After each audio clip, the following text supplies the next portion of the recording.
భాగ్యనగరంలో మళ్లీ మత్తు ముఠాలు చెలరేగిపోతున్నాయి. పోలీసుల కళ్ళు కప్పి గంజాయి బ్యాచ్ చాప కింద నీరులా గంజాయిని అమ్ముకుంటోంది. ధూల్పేట గంజాయి రహితంగా మారిందని ఎక్సైజ్ పోలీసులు చెప్తున్నారు. కానీ ఎక్సైజ్ పోలీసులు చెప్తున్న వాదనలో నిజం ఎంత? నిజంగా గంజాయి రహితంగా ధూల్పేట్ మారిందా లేక గంజాయి రహస్యంగా అమ్ముడవుతోందా? ఈ అంశంపై టీవీ9 నిఘా పెట్టింది. ఈ నిఘాలో సంచలన విషయాలు బయటపడ్డాయి. దానికి సంబంధించిన బ్రేకింగ్స్ ఏవి? ఎక్సైజ్ అధికారులు నిర్వహించిన ఆపరేషన్ ధూల్పేట్ ఫెయిల్ అయింది. హైదరాబాద్ లో మళ్లీ గంజాయి గబ్బు రేగుతోంది. ఎక్సైజ్ దాడులు చేసిన మత్తు ముఠాలు తమ పని తాము చేస్తున్నాయి. టీవీ9 నిఘాలో ఎలా సాగుతున్నాయో. ధూల్పేట అంటే ఒకప్పుడు నాటుసారా, కానీ ఇప్పుడు గంజాయికి కేర్ ఆఫ్. ధూల్పేట గంజాయి అమ్మకాలు ఎలా సాగుతున్నాయి?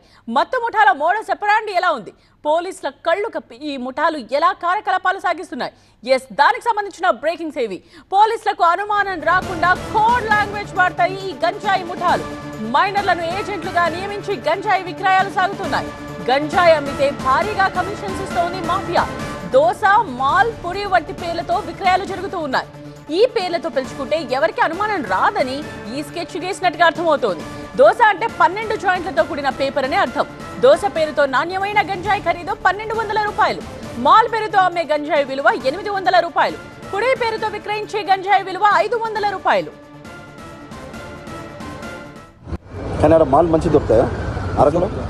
అంటే కానీ అక్కడ నుండి ఇక్కడ మనం పోతావు, ఎంత తెచ్చుకుంటా అదే కార్ అనుకుంటున్నాను. ఎంత తెచ్చుకుంటావు? 30,000 మాల. 30,000 అంటే ఎన్ని రోజులు వస్తాయి? 5 కిలోలు అనుకుంటా. 5 కిలోలు నీకు ఎన్ని రోజులు వస్తాయి? ఇంకా లేదన్నా 6 నెలలు వస్తుంది ఒక్కోళ్ళక. కార్లు కూడా చేస్తారు కదా, కార్లలో వెతకడం అట్లా చెక్ పోస్టులు ఉంటాయి. ఇక దొరకనియొద్దు మనం వాళ్ళకి. ప్రతి ఒక్క కారు వెతకరానా, మన నంబర్ వెళ్ళిపోతుంది దానికి. పోలీసు వాళ్ళ దగ్గర పక్కా తెలుసు మన దగ్గర ఉందని, అట్లా పట్టేస్తారు మనం.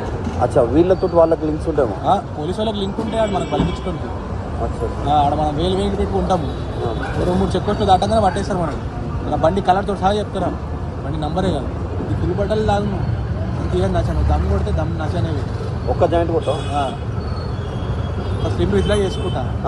స్లిమ్ చేసుకుని కొట్టేసి నీకు మధ్యాహ్నం కొడితే నీకు మధ్యాహ్నం పూట అంత మంచిగా అనిపించాను. నువ్వు పడుకోవాలగా? అర్థం కాలేనా? పడుకోవాలగా? పడుకుంటూ గిరుకులు ఏం లేదన్న. నిద్ర గుడ్ నైట్ చేసినాక ఒక గంట సేపు అక్కడిక్కడ తిరిగి అప్పుడు గట్టి అన్నం తిరిగి వాళ్ళు అని గట్టి తింటారు. ఆకలి అట్లా అవుతుంది అన్న. అది గట్టి కానీ ఆడ మాల్ మంచి. చూసారుగా ధూల్పేటలో జరుగుతోందేంటో. ఇదే విషయానికి సంబంధించిన కంప్లీట్ డీటెయిల్స్ తో మా ప్రతినిధి రంజిత్ లైవ్ లో జాయిన్ అయ్యారు. రంజిత్, ధూల్పేట గంజాయి రహితంగా మారిపోయిందని ఎక్సైజ్ పోలీసులు చెప్తున్నారు. కానీ టీవీ9 నిఘాలో బయటపడిన విషయాల్ని, ఆ సంచలనాల్ని మనం చూస్తూ ఉన్నాం. రైట్ నౌ అక్కడ సిచ్యువేషన్ ఏంటి? అండ్ దీని తర్వాత టీవీ9 నిఘా తర్వాత పోలీసుల రియాక్షన్ ఏమైనా తెలుస్తోందా? అంటే ఆపరేషన్ ధూల్పేట్లో ఎక్కడైతే సాయినగర్లో గాంజాయి లభిస్తుందో ఆ ప్రాంతంపై ఎక్సైజ్ ఎన్ఫోర్స్మెంట్ శాఖ అధికారులు దాదాపు 6 నెలలుగా ఆపరేషన్ గాంజాయి చేపట్టారు. అక్కడ ఎవరైతే రెగ్యులర్ రిపీటెడ్ అఫెండర్స్ ఎవరైతే గాంజాయి విక్రయాలు జరుపుతున్నారో వారందరినీ కూడా అదుపులోకి తీసుకున్నారు. వారు మొత్తం నెట్వర్క్ పైన కూడా అధికారులు నిఘా పెట్టడంతో వారి యాక్టివిటీ కొంత తగ్గిందని భావించారు. కానీ ఇదే సంబంధించిన వ్యక్తులు వారంతా కూడా రూట్ మార్చి గాంజాయి విక్రయాలు జరుపుతున్నారు. ఒకవైపు పోలీసులకు సంబంధించిన నిఘా, తర్వాత ఎక్సైజ్ అధికారులకు సంబంధించిన నిఘా పెరిగింది. ఆ ఏరియాలో మొత్తం పూర్తిగా సర్వేలెన్స్లో పెట్టడం ద్వారా అక్కడ గాంజాయి విక్రయాలు జరిపేటువంటి వ్యక్తులు అక్కడ నుండి వేరే ప్రాంతానికి, అంటే గోడెకే కబర్ కావచ్చు, ఆ తర్వాత గోషామాల్లో సంబంధించి అంటే అనేక ప్రాంతాల్లో ఏదైతే మైనర్లకు సంబంధించి అక్కడ లోకల్గా స్థానికంగా ఉండేటువంటి వ్యక్తులను డిపి అనే కోడ్ లాంగ్వేజ్తో పిలుస్తారు. అంటే ధూల్పేట్కి సంబంధించిన వ్యక్తులకు మాత్రమే ఈ గాంజాయి విక్రయాలు జరుపుతున్నారు. సో ఈ వ్యక్తులు అక్కడ ఎవరైతే గాంజాయి కోసం కాలేజ్ విద్యార్థులు కావచ్చు, ఇంకా ఎవరైతే గాంజాయి కోసం అక్కడ తచ్చాడుతుంటారో వారి వద్దకు వెళ్ళి ఈ కోడ్ లాంగ్వేజ్లో వారితో సంభాషించడం ద్వారా వారు అక్కడ డబ్బులు ఇవ్వడం, ఆ తర్వాత వారికి గంజాయి విక్రయించడం. సో ఇలాంటి తతంగం రెగ్యులర్గా అక్కడ జరుగుతుంది. అక్కడ ఆపరేషన్ ధూల్పేట్తో అధికారులు ఒక ఏరియాను రిస్ట్రిక్ట్ చేసి అక్కడ పూర్తిగా కట్టడి చేసినప్పటికీ మాత్రం అదే ప్రాంతానికి చెందినటువంటి వ్యక్తులు అదే ఏరియాలో చుట్టుపక్కల వెళ్ళి అక్కడ మైనర్లను వినియోగించి విక్రయాలు జరుపుతున్నారు. ఎందుకంటే అక్కడ ఉన్నటువంటి వ్యక్తులు అందరిపైన నిఘా ఉంది.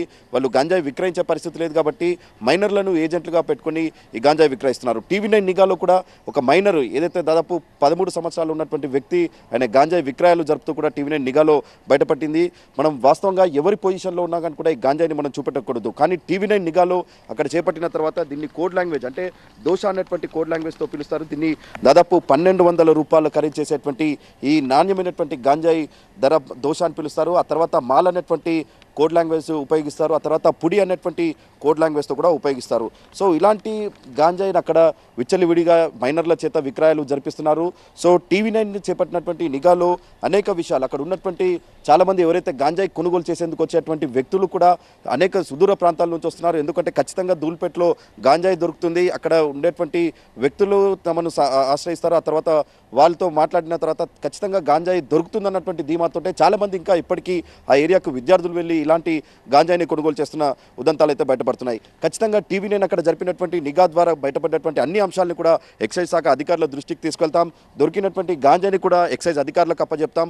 ఎందుకంటే ఎవరి పొజిషన్లో గాంజాయి ఉన్నటువంటి కూడా నేరం. కానీ ఇలాంటి గాంజాయి విక్రయాలు అక్కడ మైనర్లను అడ్డుగా పెట్టుకుని విక్రయాలు జరుపుతున్నటువంటి ఉదంతంపై ఖచ్చితంగా ఎక్సైజ్ శాఖ అధికారులు దృష్టి పెట్టాల్సిన అవసరం అయితే కనిపిస్తూ ఉంది. అక్కడ ఆపరేషన్ ధూల్పేట్ పేరుతో ఇంత కఠినంగా అధికారులు దాదాపు ఒక 60 మంది బృందంతో అక్కడ కరుడు కట్టినటువంటి అంగూరిబాయ్ కావచ్చు, ఆ తర్వాత రాజేష్ సింగ్ లాంటి వ్యక్తులను పట్టుకున్న తర్వాత కూడా అక్కడ కొంత కట్టడి అయిందన్నటువంటి విషయాలు ఎక్సైజ్ శాఖ అధికారుల దర్యాప్తులో బయటపడ్డాయి. కానీ అదే ప్రాంతానికి చెందినటువంటి వ్యక్తులు రిపీటెడ్ అఫెండర్స్గా ఉన్నటువంటి వ్యక్తులు వారు గంజాయి కొనుగోలు చేస్తున్నారు. కానీ అమ్మేటువంటి విధానాన్ని మార్చారు. అక్కడ ఉన్నటువంటి మైనర్లను ఉపయోగించుకొని ఈ విక్రయాలు జరుపుతున్నటువంటి ఉదంతాలు అయితే కనిపిస్తున్నాయి. ఖచ్చితంగా TV9 నిఘాలో బయటపడ్డటువంటి అన్ని అంశాలను కూడా ఎక్సైజ్ శాఖ అధికారుల దృష్టికి తీసుకెళ్తాం. రైట్ రంజిత్. సో చూసారుగా ఎక్సైజ్ అధికారులు నిర్వహించిన ఆపరేషన్ ధూల్పేట్ ఫెయిల్ అయింది. TV9 నిఘాలో సంచలన విషయాలు బయటపడ్డాయి. What next? ఎక్సైజ్ అధికారులు ఇప్పుడు నెక్స్ట్ యాక్షన్ ప్లాన్ ఏముంటుంది, ఏం చేయబోతున్నారు తెలుసుకుందాం.